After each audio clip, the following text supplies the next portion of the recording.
Παρακαλώ. Εντάξει. Είμαι πάρα πολύ χαρούμενη που είμαι εδώ μαζί σας. Изключително много се радвам за това, че съм тук между вас. Σας σκέφτομαι όσο είμαι μακριά. Мисля си за вас, независимо от това, че съм далече. Και ξέρω ότι υπάρχει στην Κύπρο μια εκκλησία που θα έρθει στην εκκλησία αυτή και θα είναι χαρούμενη. Амен. И си мисля, че тук в Кипър има една църква, която като дойда в нея, ще се чувствам добре и ще изпитвам голяма радост. Αμέν. Που οι άνθρωποι λατρεύουν τον Θεό, μόνο τους το είναι. Които хвалят Господа и го обичат с всичко това, което са. Και όπως είπε και η Μαριάννα και ο Πέτρος, αισθανόμαστε σαν μια οικογένεια πνευματική. И това, което каза и Мариана, и Петро, е, че ние се чувстваме като едно духовно семейство. Αμήν. Και αυτό είναι υπέροχο. И това е невероятно. Γιατί το Άγιο Πνεύμα δεν είναι από τη Βουλγαρία, δεν είναι από την Ελλάδα, δεν είναι από την Κύπρο. Защото Святия Дух не от България, не от Гърция, нито пък от Кипър. Είναι από τον Θεό. И той е от Бога. Και εμείς από πού είμαστε? Εμείς Από το Θεό. Αμήν. Αμήν. И ние откъде сме? От Бога. Ανήκουμε σε μια άλλη βασιλεία. Принадлежим на едно друго царство. Το ξέρουμε αυτό, δεν είναι? Това го знаем, нали? Αλληλούια, δόξα τω Θεώ. Καθώς λοιπόν λατρεύαμε εδώ τον Κύριο, ο Κύριος με πήγε στον Ψαλμό 149. Докато хвалихме Господи и се покланяхме, Бог ми говори чрез Псалм 149. Εγώ θα το λέω ελληνικά. Εγώ θα το λέω, Και το Άγιο Πνεύμα θα το μεταφράζει μέσα μας στη δική του γλώσσα. Святия Дух ще го превежда вътре в нас на неговия език. Να ψάλετε στον Κύριο ένα καινούριο τραγούδι. Να ψάλετε στον Κύριο ένα καινούριο τραγούδι, την ένεσή του στη σύναξη των οσίων. Алелуя! Пейте на Господа нова песен и хвалението му в събранието на светиите. Ας εφραίνεται ο Ισραήλ στο δημιουργό του. Οι γη της Σιών ας αγάλλονται στο βασιλιά τους. Нека се весели Израил за Създателя си, нека се радват синоновите чеда за царя си. Ας ενούν το όνομα του Κυρίου χοροστατώντας. Нека хвалят името му с хороиграние. Είδατε τι έκανε ο Πέτρος που ήταν εδώ? Χόρεπε. Видяхте ли това, което правише Петро, докато беше тук?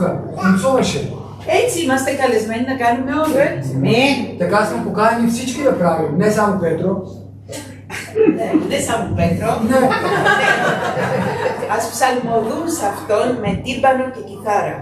Нека хвалят името му с хоринграние, с тимбан и арфа, нека му пеят хваление. Επειδή ο Κύριος ευδοκεί στον λαό του, θα δοξάσει τους πράους με σωτηρία. Защото Господ има благоволение към людите си, ще увенчае кротките с победа. Οι όσοι θα αγάλλονται με δόξα, θα αγάλλονται επάνω στα κρεβάτια τους.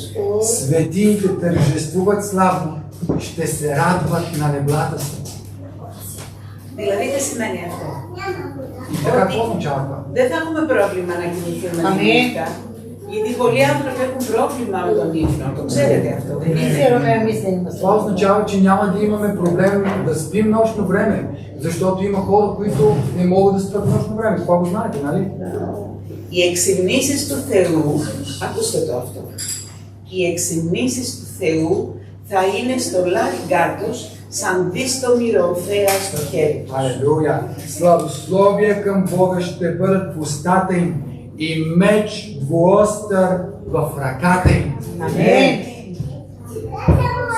Ο Κύριος την ώρα που εμείς τον δοξάζουμε, την ώρα που τον λατρεύουμε, την ώρα που χορεύουμε στην παρουσία Του, είναι σαν να κρατάμε μια ρομφαία, μια, πώς το λέμε, Меч.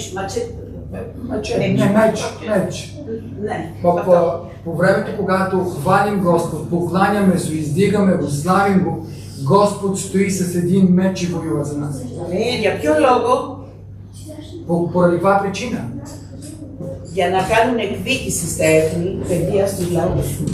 За да отдават възмездие на народите и наказание на племената. για να δέσουν τους βασιλιάδες τους με αλυσίδες και τους ένδοξους τους με σιδερένια δεσμά. За да вържат царете им с вериги и благородните им с железни окови. Για να εκτελέσουν επάνω τους τη γραμμένη κρίση. Αυτή η δόξα θα είναι σε όλους τους οσίους του. Αλληλούια. За да извършат на тях писания съд. Тая чест принадлежи на всички негови светии. Алилуя! Αμήν. Τώρα, όταν λέει εδώ για να δέσουν τους βασιλιάδες τους με αλυσίδες, τι σημαίνει, θα πάμε να βρούμε τον πρόεδρο και θα τον δέσουμε. Това, което казва тук, за да вържат царете им с вериги и благородите им железни окови, какво означава? Че ще отидем да вържим президентите им с вериги? Όχι. Не, разбира се. Είναι, μιλάμε για πνευματικό πόλεμο. Тук говорим за духовна война. Μέσα από αυτό που εμείς ψάλλουμε, όταν υψώνουμε τη φωνή μας και λατρεύουμε τον Κύριο, Тогава, когато издигаме гласа си, да хвалим Господ, да го прославяме и да му се покланяме, δένονται δαιμόνια, δένονται οι βασιλιάδες. Είναι αυτοί που κυριαρχούν στον πνευματικό χώρο. се връзват началства и власти, които царуват и управляват в духовния свят. Με αυτόν τον τρόπο κάνουμε τον πόλεμό μας. По този начин правим нашето духовно воюване. Και εσείς εδώ κάνετε πόλεμο. И вие тук трябва да знаете, че водите битка, участвате във война. Τα πνεύματα που είναι εκεί έξω, Духовете, които са навънка, όταν εσείς λατρεύετε, όταν εσείς δοξάζετε, αυτά δένονται. тогава, когато хвалите, славите и се покланяте на Господ, те се връзват. Αυτά είναι πολύ περισσότερο από ό,τι μπορούμε να καταλάβουμε, έτσι δεν είναι? Това е много повече, отколкото можем да разберем, не е така? Όμως είμαστε καλεσμένοι να κάνουμε αυτό το πράγμα. Но ние сме поканени и призовани да правим това нещо. Αμήν. Δόξα στο όνομα του Κυρίου. Амин. Слава на Божието име.